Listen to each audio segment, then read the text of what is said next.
about they claim there's something but they're not. Mm-hmm. Okay. That they were calling for donations. Well, there's been five troopers killed on duty within, so I forget how long period he said. Anyhow, they're trying to keep a fund going that does something other in honor of these. Well, y'all probably hear the same thing down there. But they're all the time having something other that around New Boston or different places that's in honor of the law enforcement that's been killed. Mm-hmm. Is that thing going? It is now? Oh, it was going then? No. Oh.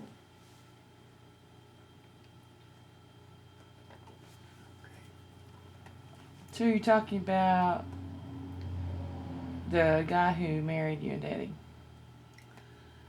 He was named by Chastain. He was the pastor at First Baptist Church in Mount Pleasant, Texas. We walked in over there that day. Church services was just over. People was leaving, not living, naturally. But anyway, Kurt asked the preacher if he'd marry us, and he said yes. All of a sudden, he said, congregation, you can wait just a minute. We're fixing to have a wedding. This was Easter Sunday, right? Yes, in 1948. So we had a crowd of people, just like it was supposed to have been. Oh, golly. Somebody took a picture, though, didn't they? Not then. Not then. Later on that day or something. Oh, we made some pictures. We came back to Sand Hill. There used to be some beautiful pine trees on the side of the hill below the church. We sat around down there that evening in the shade of those pines. A couple that was with us were talking and whatnot.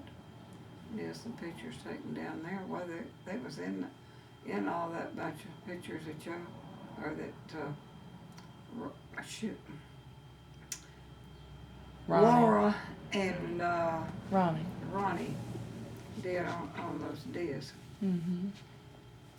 I don't remember what color dress I wore that day, but I never will forget it. It was cool, and I never will forget the jacket that I had on that day.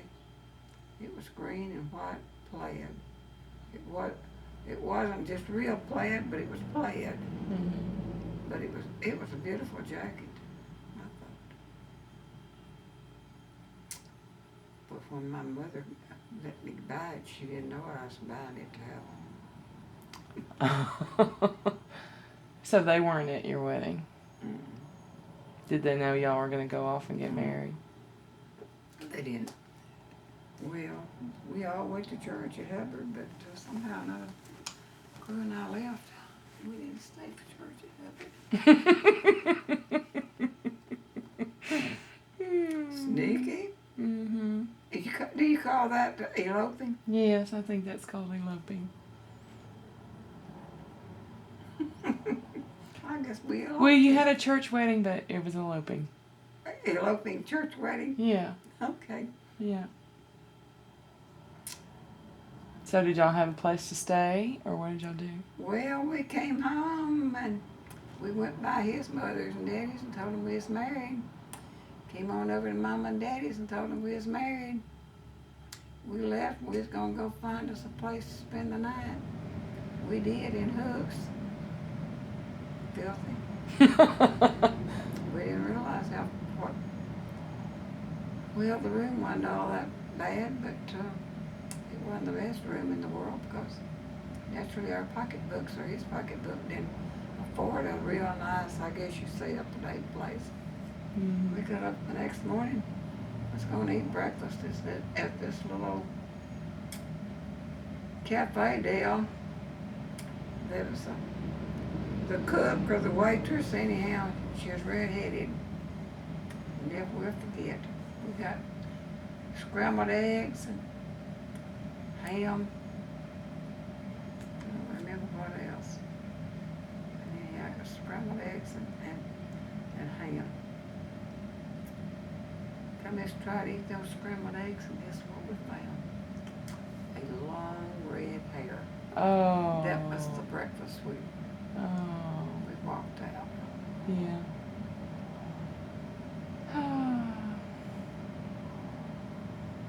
That was our honeymoon. Mhm. If you'd call it a honeymoon. Okay.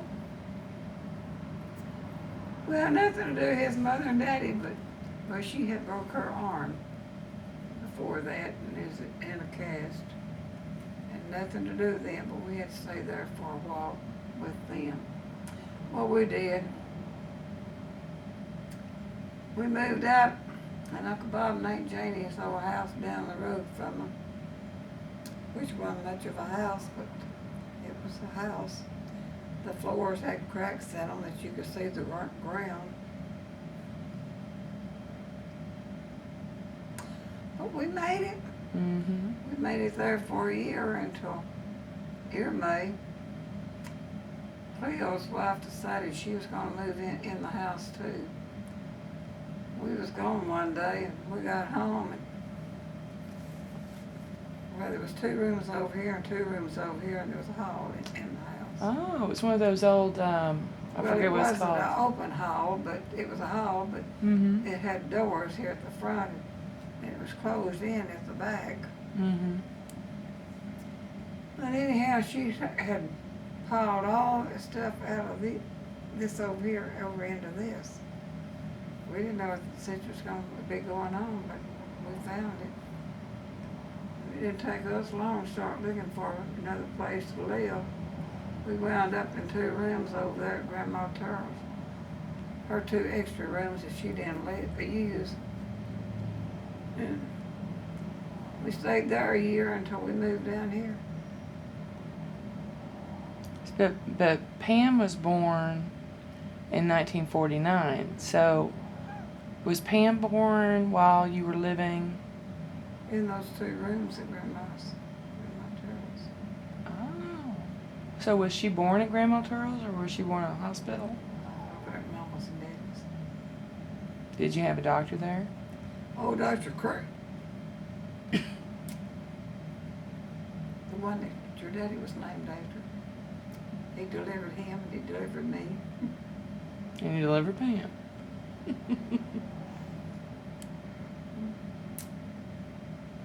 And so y'all stayed with Grandmother Turtle. Yeah, until we moved to Malta. Stayed there until April of 1950.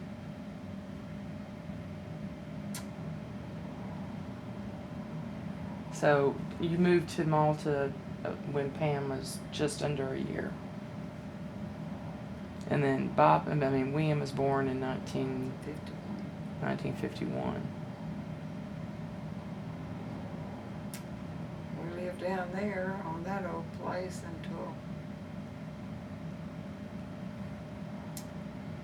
in June, I believe it was in June. Oh, well, whatever year. Ricky was born in 56. He was a small baby, small child. I think he was 58 when we moved up here. There wasn't no house on this acre because that little store building out there they called it living quarters in it. Oh, so the store building was already on this piece of property? Oh, yes. It had a room in it, and one fairly big room, not very big either. But and it had a little kitchen thing to it, and that was where, Big John Jones built the place out here. Now, he was a bachelor, and that's where he lived. Well, when he sold out one he might have died, or anyhow. The Wilsons that we bought from, they lived in that. And how him and her did, I don't know that they did. He bought a little old 3-room house from Leon and Yvonne Tutt when they built their first brick home back north of Malta here. We lived in that thing until we got this house built we moved into this in 60. But we lived in Pam, William, Bobby, and Ricky, Daddy, and I lived in that little 3-room something or other. And that was here or at the other place in That was Malta? here. I didn't know there was another house And here. when this house was being built, we moved that little house over on the Turl lot out here Oh. to build this house. Uh-huh. But that 3-room house, it had there's a big room over here. There was a big room here and a kitchen, and that was it. Oh. William, Bobby, and Ricky slept in this room over here. Well, this room, it was used as a bedroom and living room. One end of it was more or less the living area of it, and then the other end was the bedroom part. We had our bed in back there, and a baby bed that Ricky was sleeping in. Mm-hmm. Okay, and then the kitchen, it was a fairly big room. There wasn't nothing to it. It was just a room. But we got by. So where was William born? North of Malta. So he was born in that first house y'all moved to in Malta. And was Dr. Cruz there? No, Dr. Swagger. Dr. Swagger. Bobby comes along. He was born in Swagger's clinic in DeKalb. And that was 1954. So And then Ricky was born in 56. I was going to Swagger with him, and I was telling him if there was something wrong, that I was pregnant. He says, "No, you're not." "Yes, I am." "No, you're not." Why didn't he think you were pregnant? I had some neighbors that talked me and start going to a chiropractor out here, Dr. Chandler. He said, "What's the matter?" I said, "Well, I don't really know, but I said, I know I'm pregnant." And Dr. Swagger was telling me I'm not. He examined me, felt around in my stomach. "You're not pregnant." "I know I am, Danny." "No, you're not." Well, anyway, I went to him, I don't remember how long, saying I was pregnant. Him saying, "No, you're not." Dr. Swagger still saying, "No, you're not." Well, I went to him one morning, and that evening, oh, heck turned loose. I don't know what happened, but that baby was somewhere in a tube or somewhere. I thought I was going to die. But I went back to Dr. Swagger. "I don't know what happened, but you are pregnant." I said, "Well, I tried to tell you." I had a date with Chandler out there, and I went to him. He said, "Well, I don't know what happened, but you are pregnant." I said, "Well, I tried to tell you it was." Well, we had that old cotton picker, and they was picking cotton down on the river. I wanted to go in because I didn't feel like going to the cotton field. But old Dr. Crew came by one morning, or one evening anyway. He seen I was pregnant. Well, he turned loose. I wanted to deliver that baby. I didn't want him. Why not? I just didn't. Okay. Well, he just kept on between me and hollering to me and to crew, and I eventually said, okay, I'll change and I'll let him do it, but it will be in New Boston Hospital. It will not be anywhere else if he's got to do. Mm-hmm. Well, the evening that he was born, there was and one of them blue northerners blew up that evening, turning cold as GWL. Well, anyway, we went out there at the hospital and they got a hold of him, come down there. He come in, what, blum, blum, blum, blum, all these big words. Are you doing down here trying to get away from the cold? I told him no.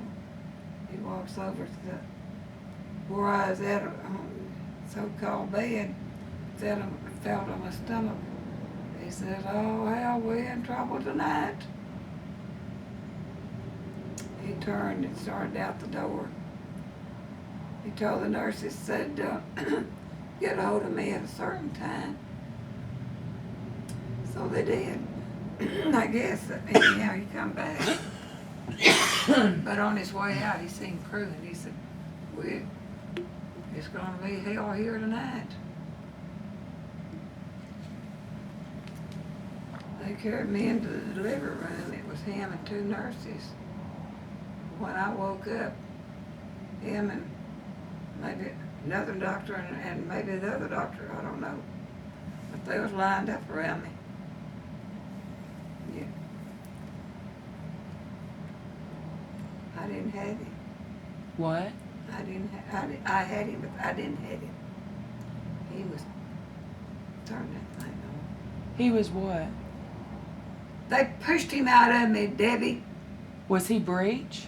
He damn sure was with the Oh naval my cord around his God. neck twice. Oh my God.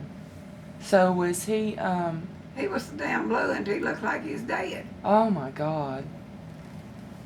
Did they put you to sleep for that delivery? Yeah, I didn't know anything about it when he was born. So you weren't knocked out for Pam and William and Bobby though? That was all natural childbirth, no pain, medicine or anything? No? Oh my God. Wow. So when did you find out, when you woke up, he was okay and everything was fine, or they told you about it later, or what? Well, they brought him to me and everything was all right. Yeah. But It's a good thing you were in the hospital, though. Can you imagine trying to have, because a breech baby, that's not, first. oh yeah, that's bad. That's tough. That's the days before they did C-sections all the time.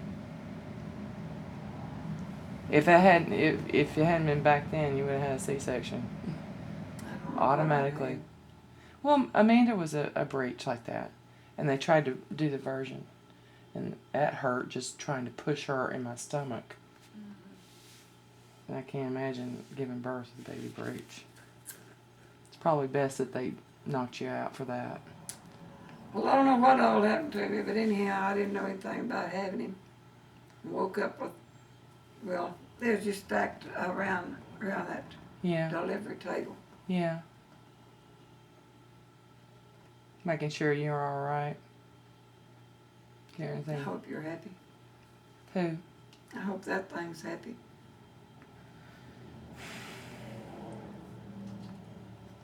Because I don't even like to think about him.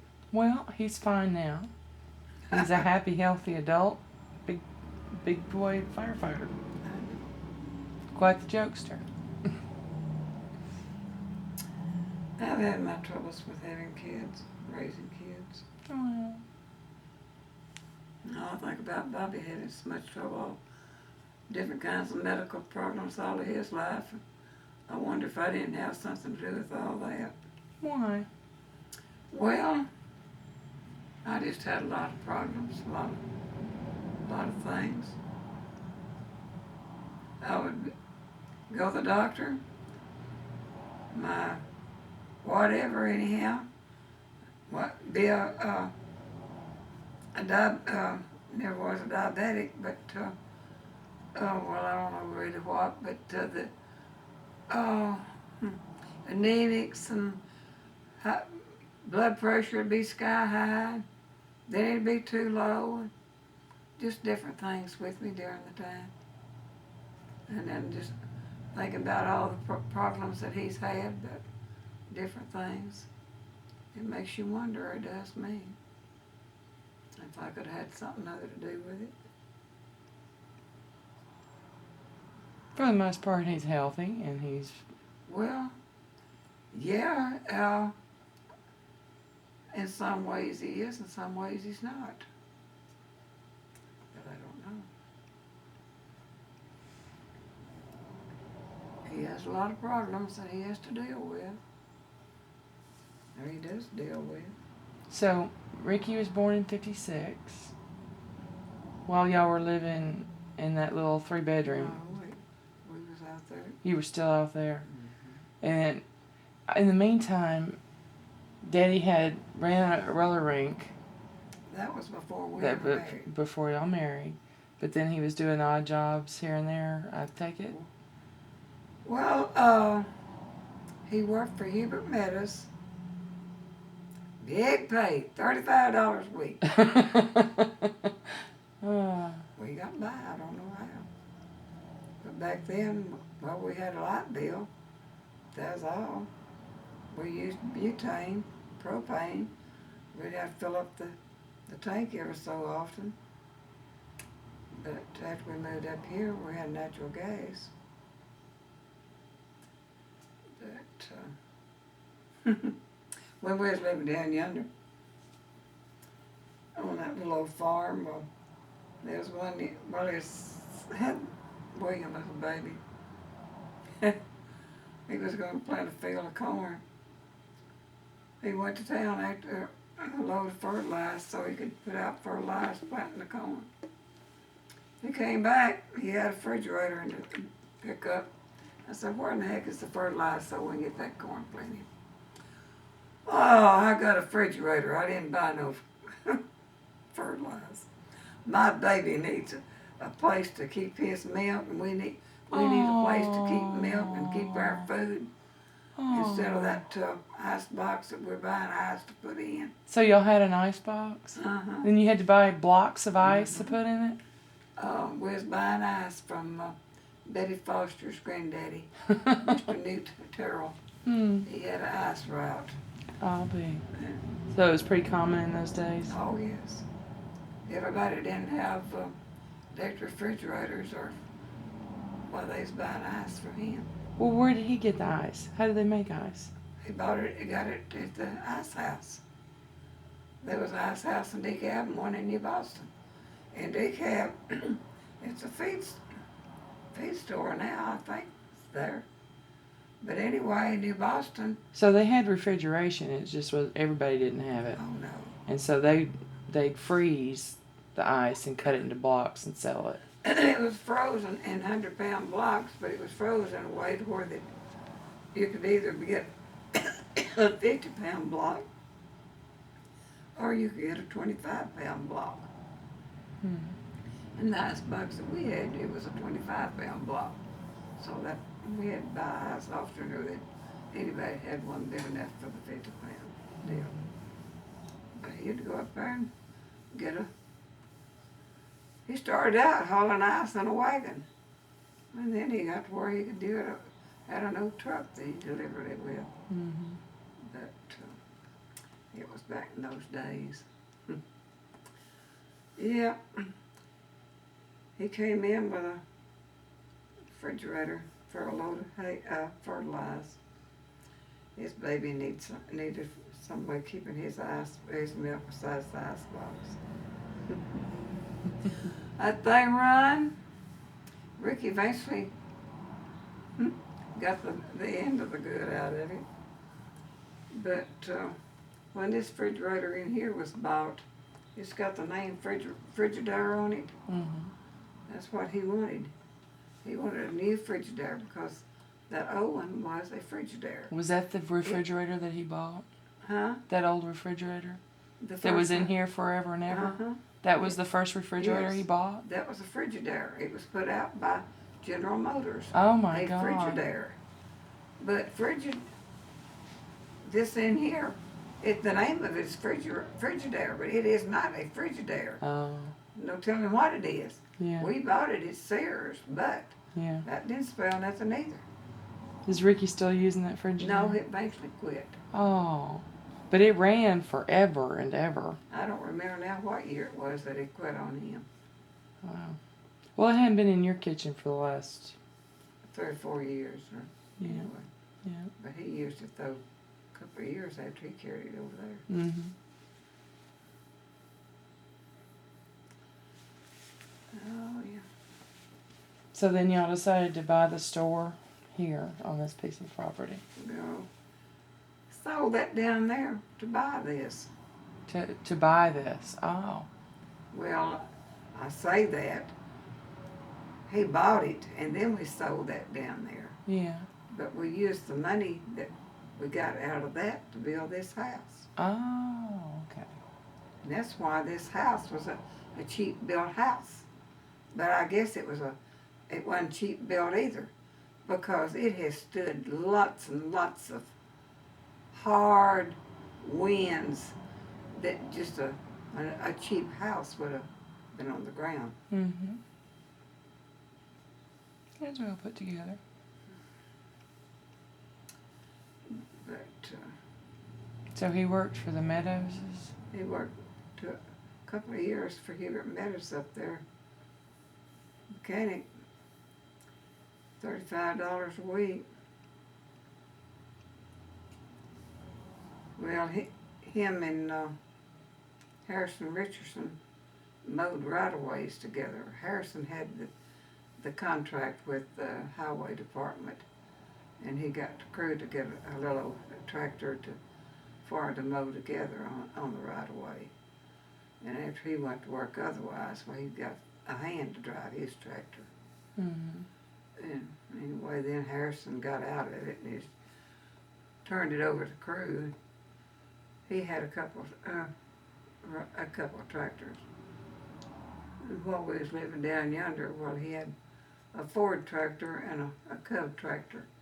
And Harold, a nephew of mine, stayed with us that summer and drove a Cub tractor on a right-of-way. That's Aunt Esther's son. No, No. Thurman's Harold. But do his laundry. He says, now, Aunt Dorothy, please do not starch my jeans. I just want them washed and let them dry and hang them on racks. I don't want them ironed. I don't want them starched. Did you do that with everybody else's? I fouled up one week and I ironed his pants. Aunt Dorothy, I asked you, please do not iron my jeans. I said, I'm sorry, Harold, I'll never do it again.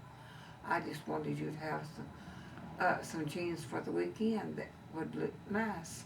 I wanted you to look nice. But I never ironed his pants no more.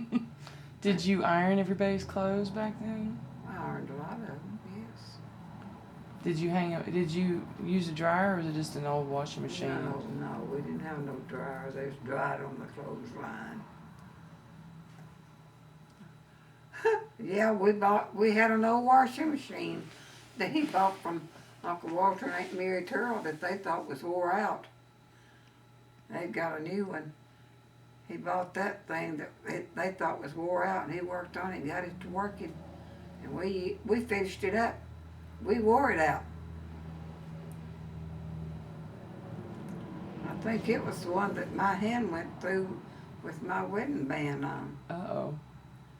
Anyway, it sat out on the back porch. And in the summertime, I'd wash out on the back porch, but when it was cold. The back porch was so much lower than the floor in the house. But I'd managed some way. I don't think I could do it again. But I would get that machine in the kitchen, even though it had to get, I'd get it in there. And naturally we had running water from the well into the kitchen. I'd catch buckets of water. We didn't have no hot water heater. I'd catch buckets of water and pour it in a tub on the stove to get it hot to wash with. And eventually got a water hose that I could hook up to the water faucet in the sink that we'd managed to put in and run it into the tub, getting it hot, and I'd fill up the tubs out of the way. Mm-hmm.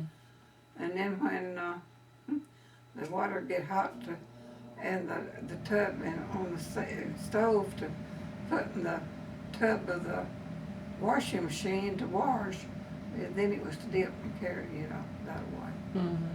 But that went on all the time we was living down there. We got up here. I got to go into town to the laundromat and wash him. And I'd dry them up there. No, I didn't do that. I'd bring them home, hang them out on the clothesline. But then we got hold of an old Maytag washer that it was a used one. It was a pile of junk. It had a rubber tub inside the tub. You could, in under the tub where the clothes washed. It had a leak in it, and boy, did it make a mess. That thing went out the door. We've actually got a new washer then. And we got a dryer after so long a time. He took my clothesline down because I had a dryer. He taken it down to put up. Do you remember the CD radios? Uh-huh. Well, anyhow, there was a tower thing out there that he called it the Moonraker, or Moon something or other. Mm. He taken it down, taken the clothesline down to put it up. Mm-hmm.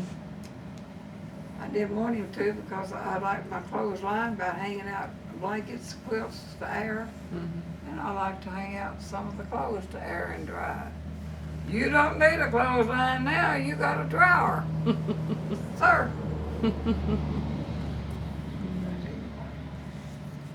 It was fun over the years. I guess you'd say fun. He always got his way. I never could get my way. So he did lots of different things on the side all the time anyway. Oh yeah.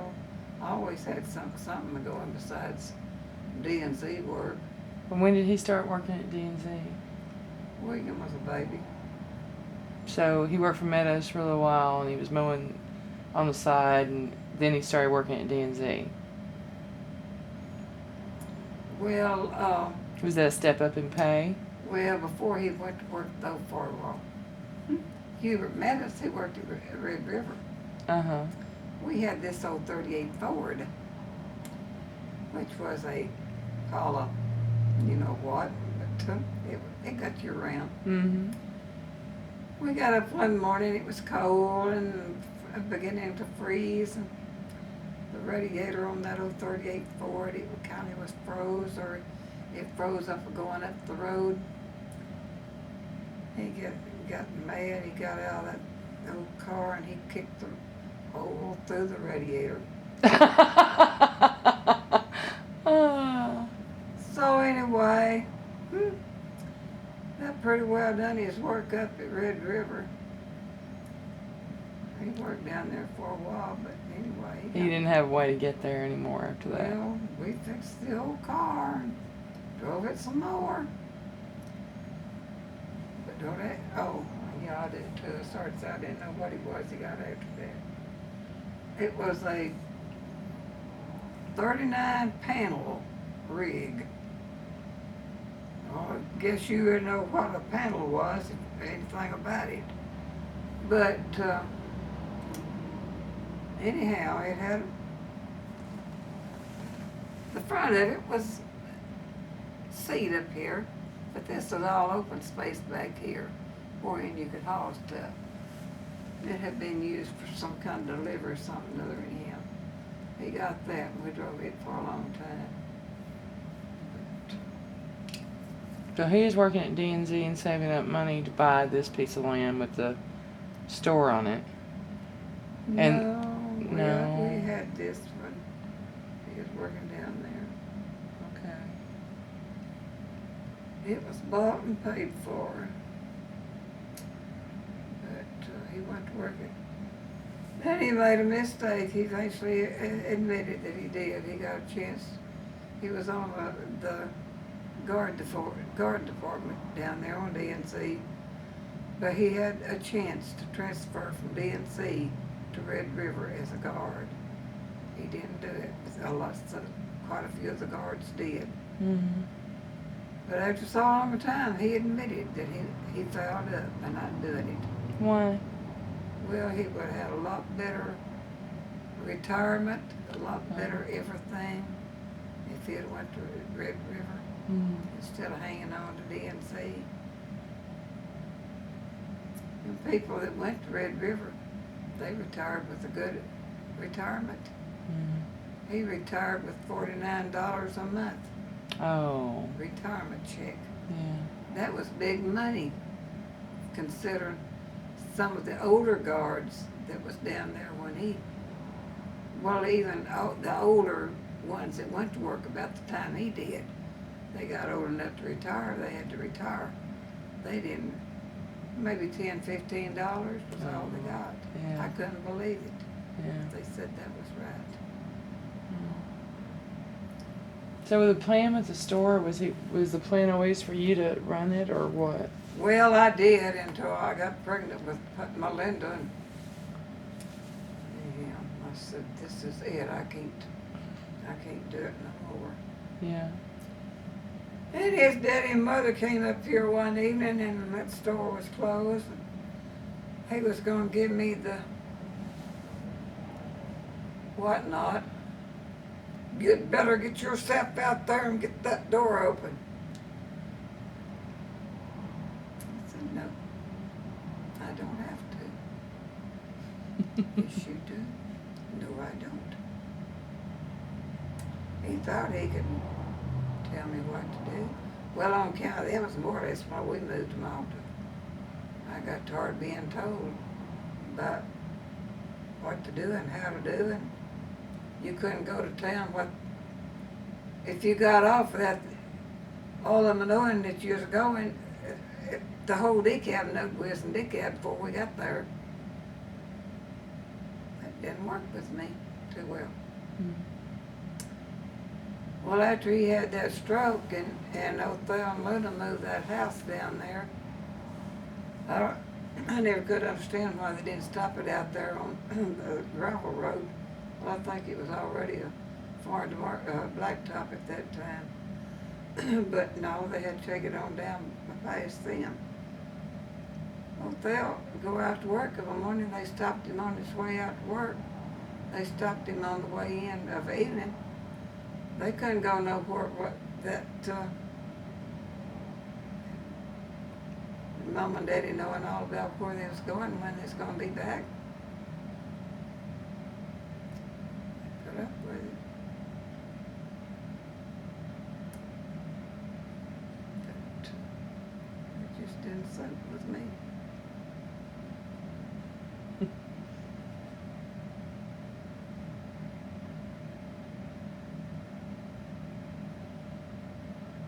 Mom and Daddy didn't do me that way. And I didn't like it for somebody else doing it.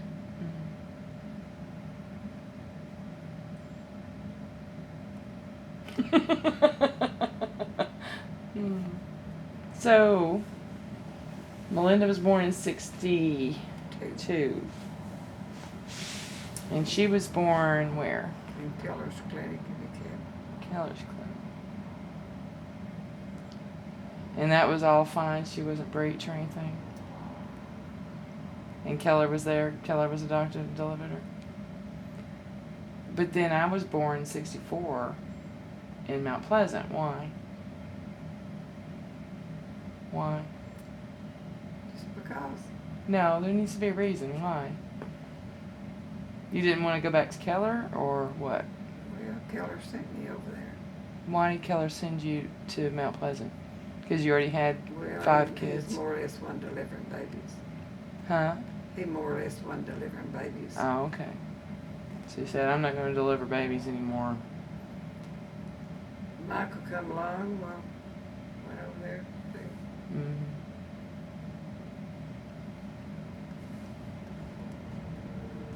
So, Ricky wanted me to ask you to describe a day when you were a kid. From I know. he already told you that? Well, he wants you to describe a day during the day, what you did for fun, what your responsibilities were, how you got in trouble, what you did with your summers. When like you were 10 or 11. Well, our summers we were working. We were farmers. We farmed. We chopped cotton. We done this and we done that, and we milked cows and we shipped milk and all that kind of thing. So he had everybody working, Everybody did. including your mother? Yes. That's how hard she worked too. We wasn't born with with brothers to work in the field and let the girls Mm-hmm. stay at the house. Well, Uncle Thurman was out there though, wasn't he? Well, no. Why? Uncle Thurman was married. Oh. He married when I was. I wasn't near as old as Shelby when he married. And him and Esther both. About 11. Esther was married back then too? How much older is Esther? Thurman was 12 years older than me, and Esther was 9 years older, Oh. and Adrian was 6 years older. So you were the baby. So Adrian was 6 years older than, if you were about 10 years old, she would have been in high school, but she still would have been helping y'all out at the farm. Thurman married in 35. Yeah. 35. We moved to Hubbard in 35. They married in. What year did they marry?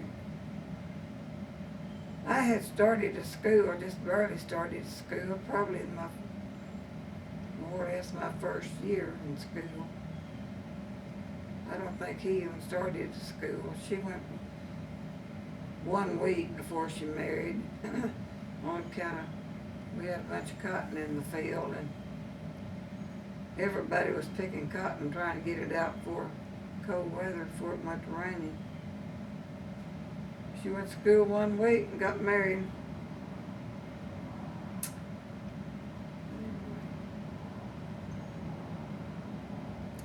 But far as fun, we had our fun more or less on Sunday evenings.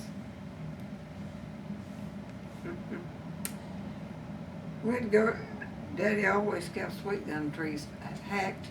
We chewed sweet gum back then.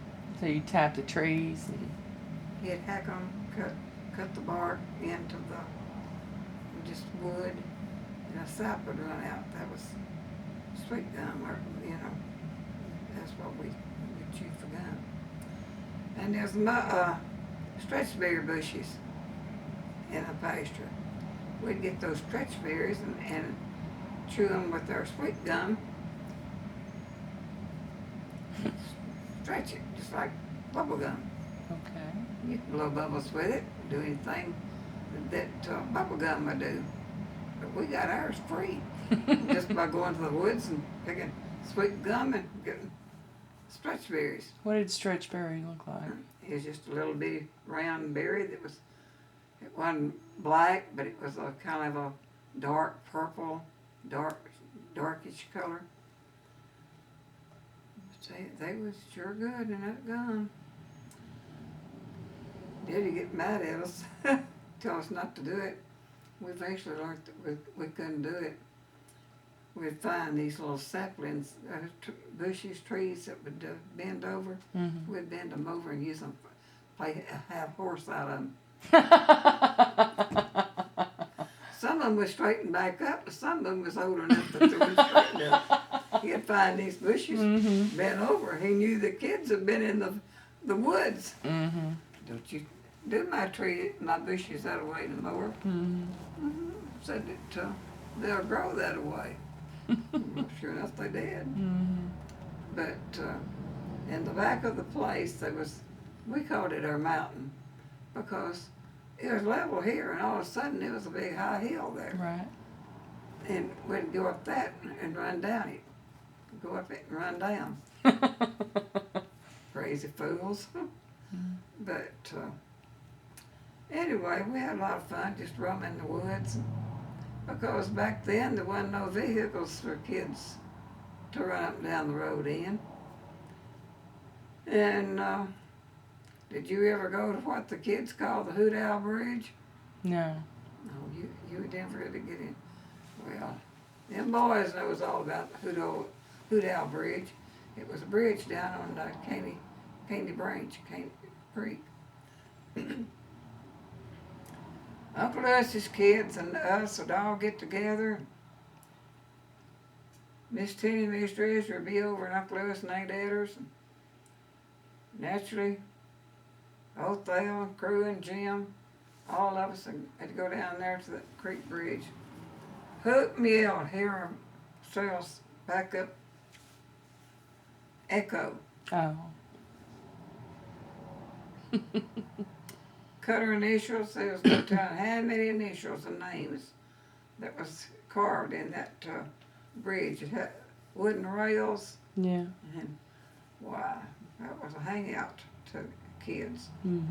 But it eventually washed away in a flood, or big rain come and water got high and went over the road and washed the rails down. Water washed the road out, wherein they had eventually managed to get it done. Had put in instead of building the bridge back, they put in these big railroad tank. It was a tank. Something about the railroad cars anyhow. Put two of them in down there for the bridge. Anyhow, before that got washed out, that was where Michael liked to lost a finger. He was planning on going out for baseball that year at school. He was wanting to play baseball so bad.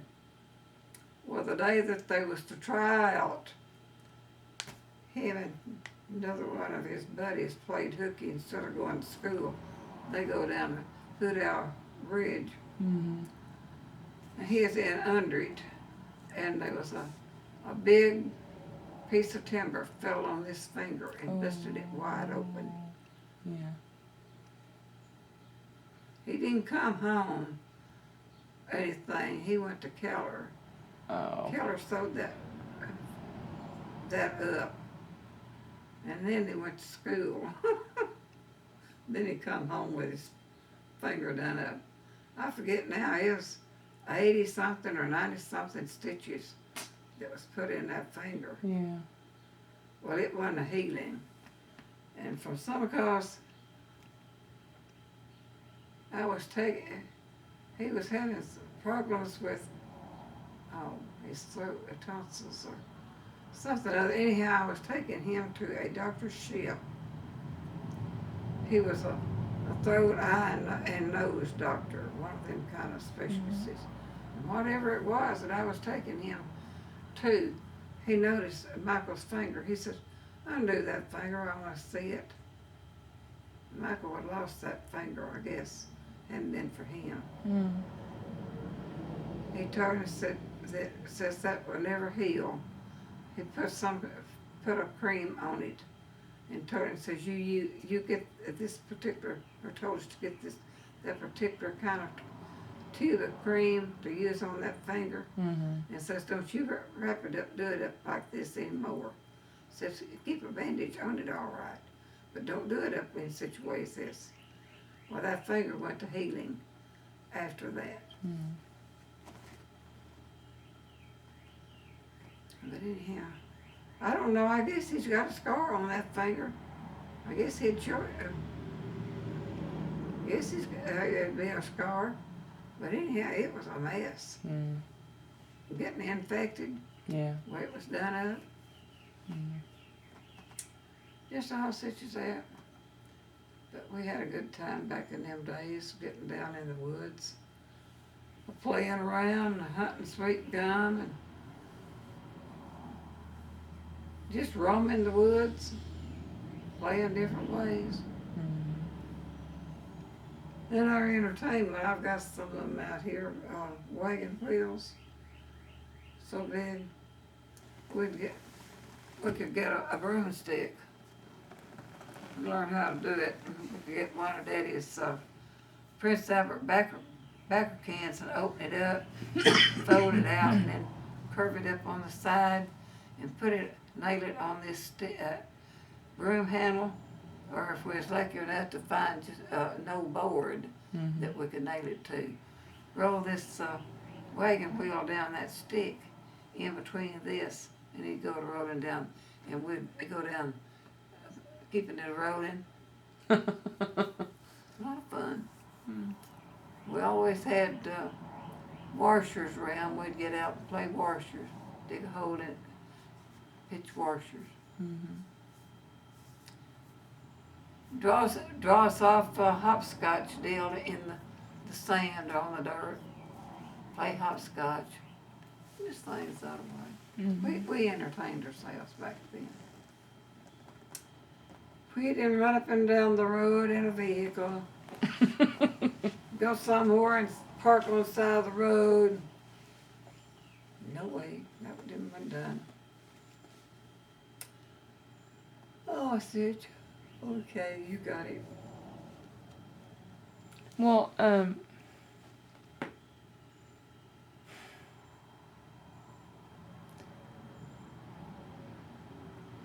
you don't want to talk anymore. Tired of it. Well, what? You don't want to talk anymore. What do you want to talk about? Well, Ain't nothing talk else. about your mother. I had a sweet old mother. Yes, you did. Why did she dip for a long time, or was that just like a passing phase she went through? She dipped all of my life, I guess. Yeah. Well, she didn't dip when she was older. She stopped. She dipped until she couldn't dip no more in the nursing home, being bedfast, I guess you'd say. I don't remember her dipping at her house though when I was over there. She did. She just didn't do it in front of us kids. Oh my. Well, she dipped whether you seen her dipping or not. I wouldn't know. Huh. She didn't dip or anything, but her and Daddy was dating and he smoked. No. He smoked a pipe, didn't he? He smoked or he dipped. Might have been that he dipped. Anyway, whatever it was that he done, he got her started with it. So I guess it was he dipped. Oh. And he dipped for years until he got off of that and got smoking the pipe then. Yeah, she dipped the time I knew her until, but we're living down there at Sand Hill. There wasn't no grass in the yard or anything about it. It was kept hoed, but there was trees around, and in the fall, it's sweet leaves, burn and whatnot. I've heard Mama tell this lots of time on You Ain't Either. Mama kept her stuff box setting up on the metal board in the front room. Mm-hmm. Well, anyhow, we was out supposed to be sweeping leaves and whatnot. Well, Ladra would work a while or do a while. She'd go in the house, stay. After a while, she'd come back out. A little while, she'd go back in again. Mama said, I got curious about what she was doing while she was going in the house. So she goes to a window looking in. Said there sat into the chair with her toothbrush. Just to going. That leg going and that toothbrush going. Said she didn't say a word. After came back out and do her leaves again. A little bit she went back in again. She watched her again. Mm-hmm. Still didn't say nothing.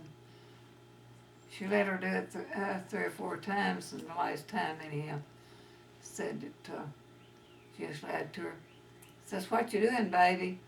Said, "Boy, oh boy, that." She jumped up and put that snuff box up. That ended. They just different snuff. Mm-hmm.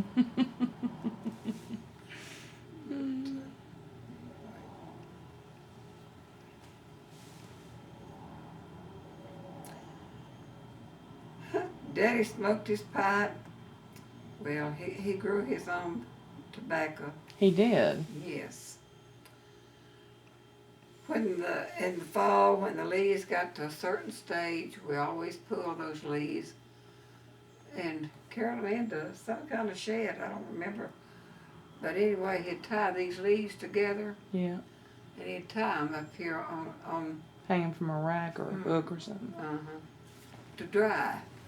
And when they get to a certain stage, didn't want them to get completely dry because they'd crumble. Mm-hmm. But when they get to a certain stage, take one of these leaves down, roll it, and make a twist, and twist it, make a twist out of it.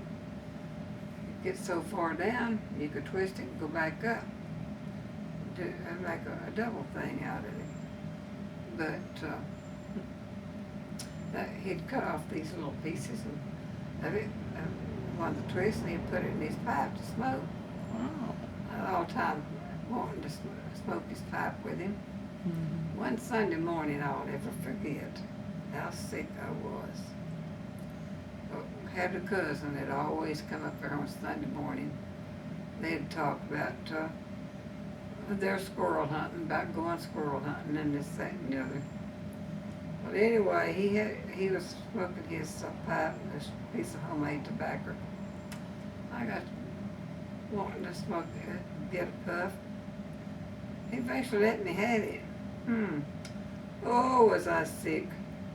I never asked him no more to smoke his pipe. That was all it took, one little puff.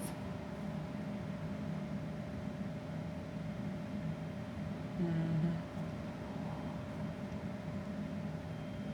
But our mail carrier, Calvin Richardson, brought me a kitten.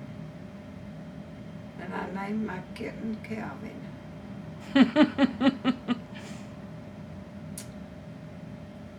Loved that cat. It was a brindle cat. I've got some pictures here when I was little with that, my cat between my legs. Sitting there. Mm-hmm. But when we moved from down there, I was afraid they was gonna leave my cat. I cried. I wanted my cat. I said, "Don't worry about your cat. We'll get your cat. Now we've got your cat or something other anyway." My cat did get to make the move, and I guess it eventually died anyhow. Anyway, I didn't have my cat no more. Mm-hmm. But there were some people that I always called Grandma Neal. She was an old lady, widow woman, and she had a son that was, his name was Jim, and he was a bachelor. So a lot of Grandma Neal and Jim, but we'd go over there, and she used Calumet baking powders, get a big can. Mm-hmm. Well, anyway, she gave me one of those cans and put some rocks in it. Mm-hmm. And I played with that can, shake it, break it. Mm-hmm. Well, I guess you know that can, it got moved to Hubbard too. Hmm. cried, I got to take anything I want. Do what? If I cried, I got to take anything I wanted to. Stuff that away that I played with. Mm-hmm. That wasn't worth the flip, wasn't worth being moved, but Mm-hmm. I got it. I got to keep it. Mm-hmm. Just things that way. I had lots of fun of growing up. You want to take a break? What else you want to know? I want to know what it was like to have 7 kids over such a long period. It was a pill and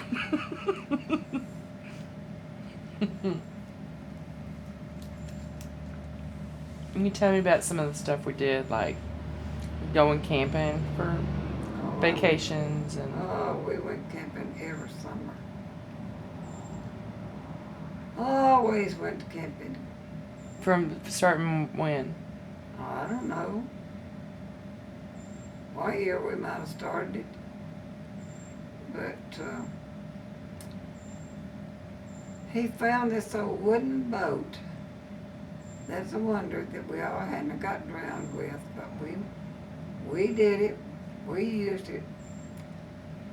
We'd go over there to Greason Lake at Daisy, play in the water, and all this kind of thing. We was over there one time. He had got these old wooden skis that I think they really wound up at, I think Nick wound up with them. I think our skis was all left in his boat. And we never did get them back. But anyhow, they was wood, made out of wood. They were heavy skis, good skis. But your daddy was skiing behind this old wooden boat. And it was getting late that evening. We was going to have to load up to come home. I don't remember whether we was just over there for the day, weekend, or what. But anyhow, we was coming home that evening, Sunday evening. I had carried him in close enough for him to get off the skis and go in and get out of the water. But he hollered at me, "Take me in closer." Well, I pulls out and makes a circle around, come back in close enough.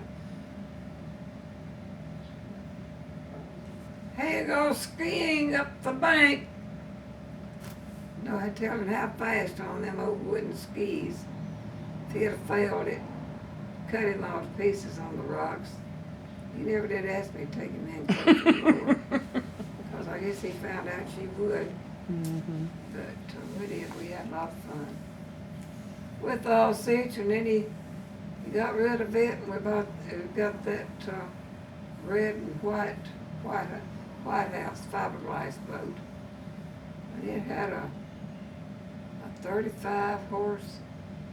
Was it 35 horsepower Evan Rouge motor on it? And we kept that thing for years. Anyway, when we got that, you was a baby. Melinda wasn't much bigger. Under the hull of the boat up here was a pallet. That was your place. That's where you stayed. And Debbie, Melinda was down there with you. But we had that. I don't remember now whether James and Helen had a boat at that time out in Buchanan. Mm-hmm. But him and your daddy got together and they built this barge. You remember that barge? I've seen pictures of the barge. They built that. They built it. I thought it was a pontoon boat. It wasn't a pontoon boat. It was a barge. They built this sort of so-and-so thing and put barrels under it. It floated on barrels. Mm-hmm. If you call it a pontoon boat. Okay. But it was rigged out. We had a bathroom on it. We had this little closet on one end of it. It had a potty. If you potty went in the all that kind of thing. It even had a deck to it. Uh-huh. Sun deck. They had a ladder up there. Kids to get up there. Sun. All this kind of thing. Mm-hmm. It was rigged. We had lots of fun on it until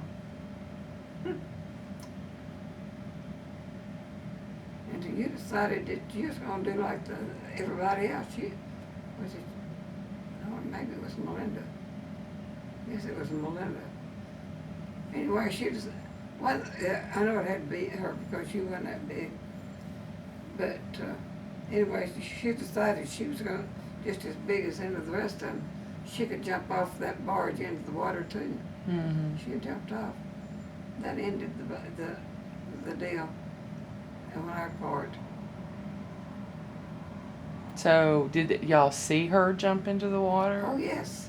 So who jumped in after her? There was boys in the water swimming. When Uh-huh. she jumped in, they got her. So William and Bobby and Ricky. And how old was she when that happened? Just a little bitty girl, Like maybe 2 or 3? 4 or something 4. like it.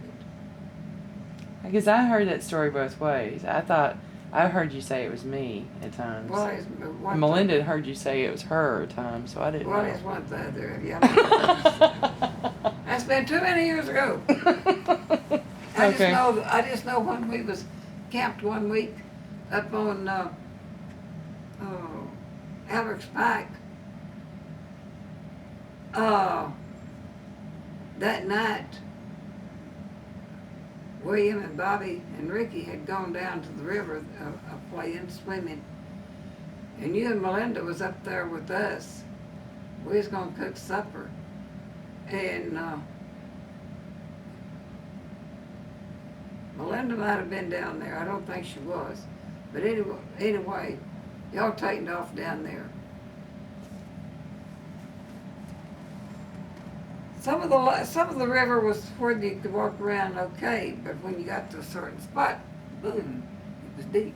Mm-hmm. You get out so far down in the water you went. Oh, that was me? Mm-hmm. Okay.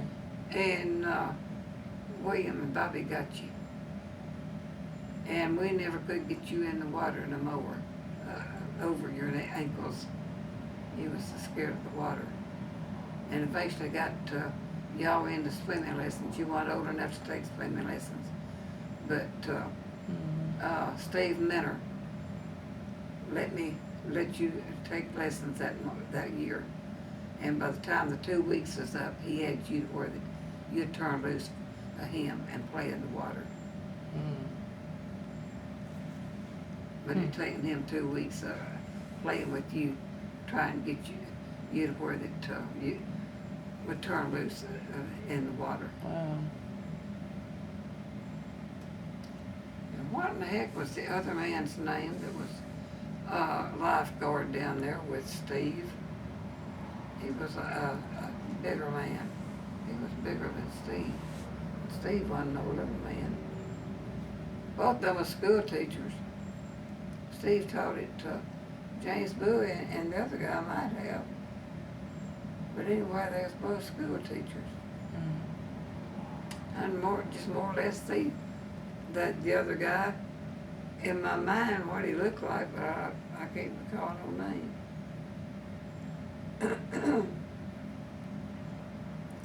But we had lots of fun up there. We was at Alex Pike one night. Cloud come up. We was in an old tent, army tent. It fell in. We got wet. Everything we had got wet. And that was before the flood come up there and washed everything away. There was cabins up there. And in the cabins, they didn't have, just real beds or real cots, but they had the frame. They was metal bunk bed deals. That's where I remember seeing pictures in the albums of me and Melinda when we were little, and there's a cabin in the background, picnic table. But anyway, And I didn't remember ever being. we got in one of these cabins for the rest of the time we was up there, and there wasn't enough of them for everybody. Naturally, your daddy had to have one, and I did too, or thought we did that way. And the kids, there wasn't enough for all the kids, and some of you had your head here and head here, and your feet this way. The smaller ones. Mm-hmm. And the bigger ones, they got about. Oh, we had lots of fun. Mm-hmm. Then we got to camping over there on Gregson, there at Daisy, in an old tent. We had good times there. Mm-hmm. We kind of this way. We had to be careful about turning our head. We had to know to turn ahead. You know, our cots or our sleeping bags had to be turned the right way, or our heads would go the other way. If the feet went okay, but we didn't want the head to go first. Mm-hmm.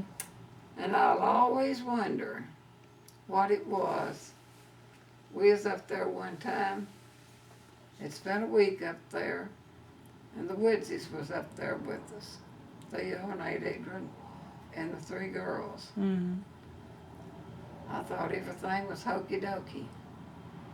But on that go, there was a motorcycle up there. And whether that had anything to do with it or not, but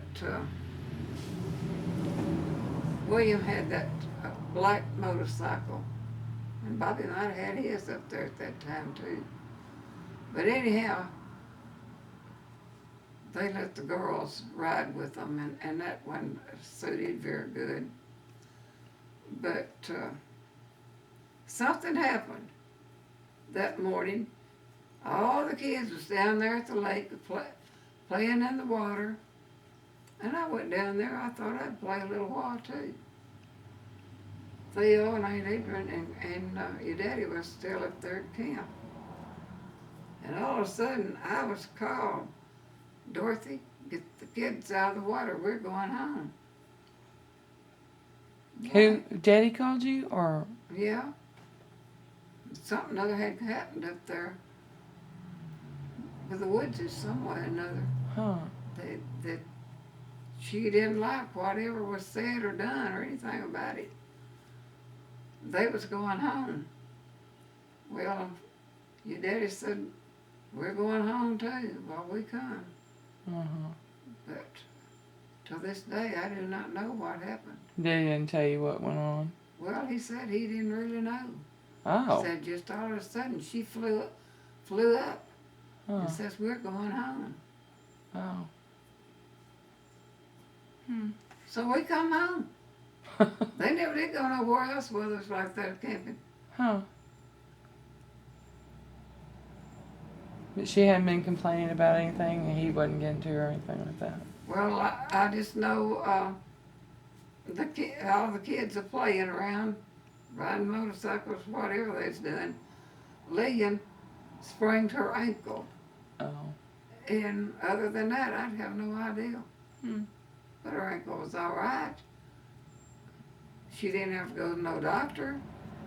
They put an ice pack or something other on it Yeah. the day that it happened.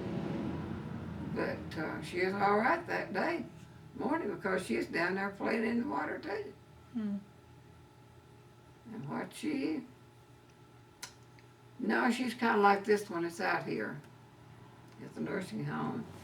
These little things she could, like that. You never know what happened. You never did that. Huh? You never did that. Well, not to that extent.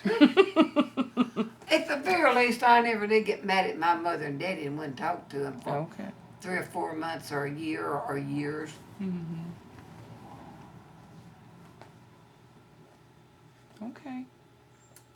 I might have gotten mad at your daddy a few times, and it taken a little while to get over what he had said to me to cause me to get mad or something of that way. But no, I never got mad at my mother and daddy. But while she was getting those pine checks down there after Daddy died, that check had to go to California for Thurman to sign. The Woodses being in Virginia, it had to go to Virginia for her to sign. Well, wherever Esther was at around here, she'd have to go to her to get her to sign, and me. Well, anyhow, the Woodses had moved back here, and they was living in New Boston. And Esther was milking at a dairy back over here, a Williams dairy. I forget what the guy's name was. But anyhow, he had a dairy, and she was living over there in a trailer, milking for him. Okay, the pine check came in, and she come in. I think she had sent it to Thurman, and he had signed it and sent it back. She was trying to get Adrian and Esther to sign it. Wouldn't either one of them sign it. She came to me crying, wanting me to go with her. If that check wasn't signed by a certain day, to get back in the bank for, where that it would be good. If it wasn't cashed by a certain day, that would end the pine checks. She wouldn't even get anything out of that check. Yeah. Well, anyhow, I went with her. Why did everybody have to sign it? Because Daddy had passed away. Yeah, but shouldn't everything have reverted to her? Well, they had no will. He was planning on going and doing a will, and he had a heart attack. Something. But I thought a wife always No, inherited not back everything. then. Not back then. Okay. We had to sign his half of it. Okay. But we always signed it, and she had the whole check. Yeah. But this one particular time, I went with her, a begging and pleading two sisters Yeah. to sign the check for their mother, Yeah. to where she could get the money. Well, they basically said they would sign, provided that she would give them their fourth of the check. No. Which their fourth of the check, you know how much that was? Probably $25. It was $30 or $35. I forget which. And they put her through it for that? Yes. So when Thurman finds out that they've got to have their fourth, I want my fourth too. He did that? Yes. Well, okay. She says, well, Dorothy, you gonna get your fourth of it too? I said, no. No. I'm not taking near a penny of it. Don't say a fourth of it is mine, because it is not. Well, she just kept on and on and on. Or the orange chair that Adam was referring to. Yeah, I remember it. I said, okay, you take that and buy you whatever you want and need. I don't want it, but you take it and use it. That is me to you. So she bought that chair. Mm-hmm. They were both. So they all felt like they deserved a piece of it because the law I- back then said that I guess they so. inherited Well, it. they were mad at her. Why? They wouldn't speak to her, neither one of them. Wasn't having nothing to do with their mother. Because of that? No, they was mad at her before that. That was why she was having heck to get them to sign. But she was such a sweet little because woman. they How were could they mad be at her. mad at her? And that went on different times. I never saw her be mad or mean or ugly She about wasn't. anything. She was never anything toward them. But this little thing, they'd get mad. But anyway, went on for different times. Mm. There was different times that Esther didn't speak to them. Or speak to, But it was, Yeah. I never did. Yeah. I can go to my grave saying I didn't. Mm-hmm. and it will be the God's honest truth. But when he had that heart attack, I knew he was having trouble. I didn't really know that it was his heart, but I just knew he was having problems. And he begged me, made me say I would never tell Mama about it. And I didn't. I should have, but I didn't. She left mad to go back through Virginia to get through Georgia, going back to Virginia. Left, wouldn't speak to him, wouldn't tell him about it or nothing. He told me that night, made me promise that night after he had had that heart attack, Dorothy, if anything happens to me, do not let her know anything about it. Well, I couldn't hold myself. I called her that night. I just knowed that she'd get those 3 girls and put them in that Pontiac and come down here. Didn't do it. Waited until she got the call that he was gone. Didn't come. But I wanted her to come to make amends with her daddy, but it didn't happen.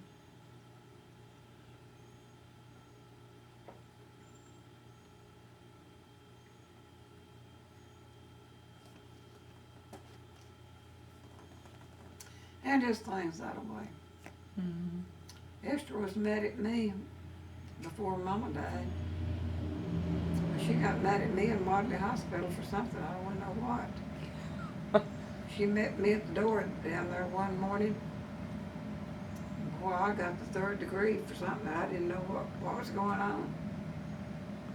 When she got through giving me the 3rd degree, or whatever you'd want to call it, she left. I never seen her no more. I cried all day. Mama was constantly asking me, Dorothy, what's the matter? And I say, no, nothing. I know this, what you crying about, if there's nothing wrong. Nothing. Never did tell her that Esther flogging me at the door, giving me the whatnot. Well, I didn't feel good. First place. I was done having this problem myself. Anyway, the next morning I got down there and Esther met me at the door to do the same thing, and I turned on her. I turned the thing around. She left. I never seen her no more. She never spoke to me no more. The rest of the time Mama was down there. Nothing, only one day, this nurse, doctor, was to meet with her. I wanted Mama brought back to the nursing home. I didn't want her down there because that doctor was literally killing her.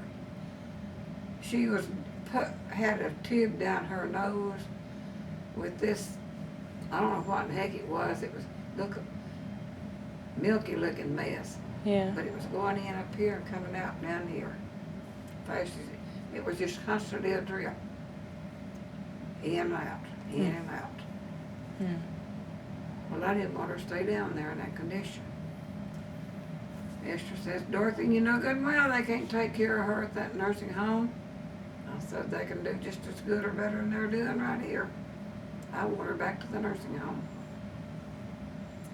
Well, that doctor wouldn't agree with me.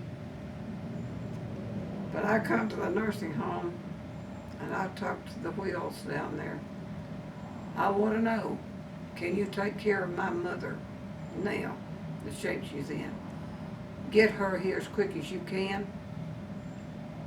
And I went in the next day, I said, my mother has been kicked back to the nursing home. Well, they can't take care of her. I said, they told me they could. Get her here as soon as you can get her here. I called an ambulance. I brought her to New Boston Nursing Home. They just pretty quick got her off of that mess of dripping and started giving her, feeding her Jellos, something the other way, some kind of soft something that she could eat. Yeah. Well, she was down so far gone that there wasn't anything could be done for her. Oh. And it wasn't long then until she was bedfast. I sat there and watched that little heart. Never slowed down. Yeah. Them clothes just, it was hard to do, but that was the way she was the rest of her life. Mm. Well, it got the place that Adrian and I was taking time about. We got it between us. One would go stay of a morning and the other of the evening, Mm-hmm. or if this one couldn't go in the morning, we'd swap it. But one was there half All a the day time. and the other half a day. Yeah. Well, we got to write notes to each other, what we seen. If we thought how she was doing, we'd write a note, leave for that one, and Mm-hmm. come in the next time. So we done that the rest of the time. Mm-hmm. But it was hard to see her lay there like that. Yeah. Before this thing was done, I'd sit here and watch my clothes for 6 hours at a time during this summer. Yeah. I'd be so dang weak until I couldn't walk to the kitchen to get me a drink. I couldn't walk to the bathroom to pee. I'm kind of doing that. Mm-hmm. Well, anyhow, that was done in November of 96. And when it was done, he says this should have been done years ago. Yeah. Oh, Yeah. I still have that, and I will to the day I die.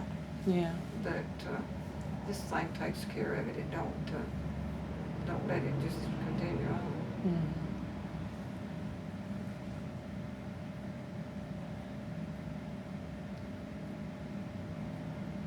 No, they put a stand in the day that they told me they was gonna put a stand in. I really didn't understand what a stent was. I looked at him, Debbie. I wanted to laugh and I wanted to cry. I didn't know what to do.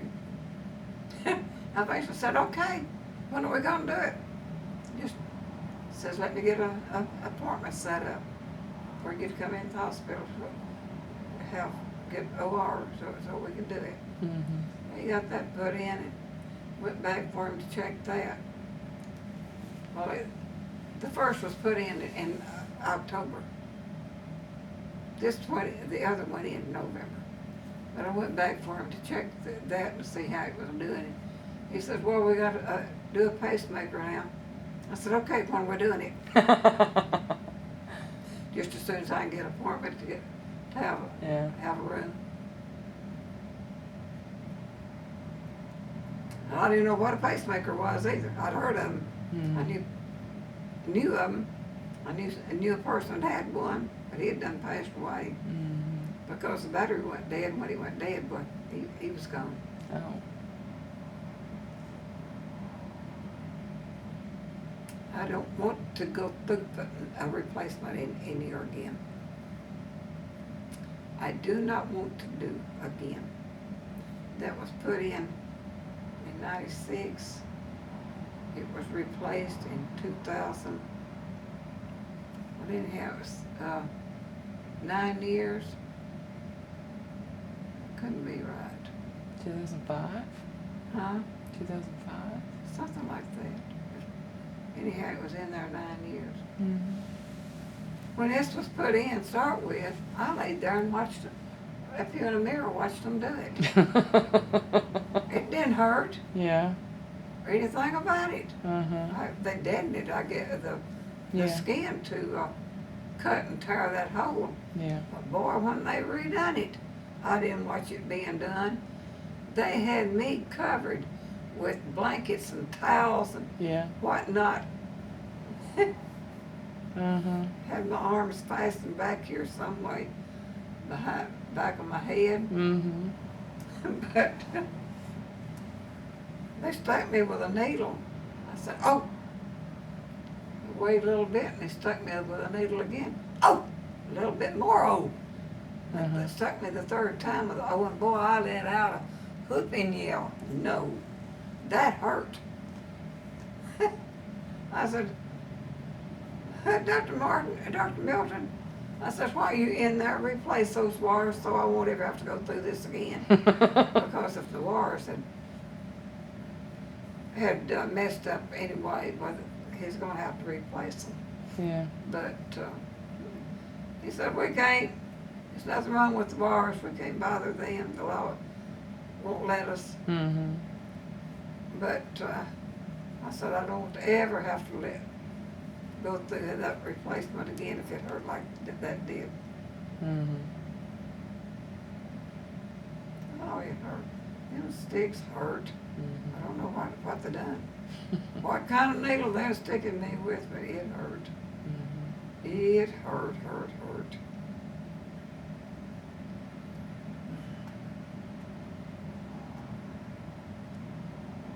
You want to take a break?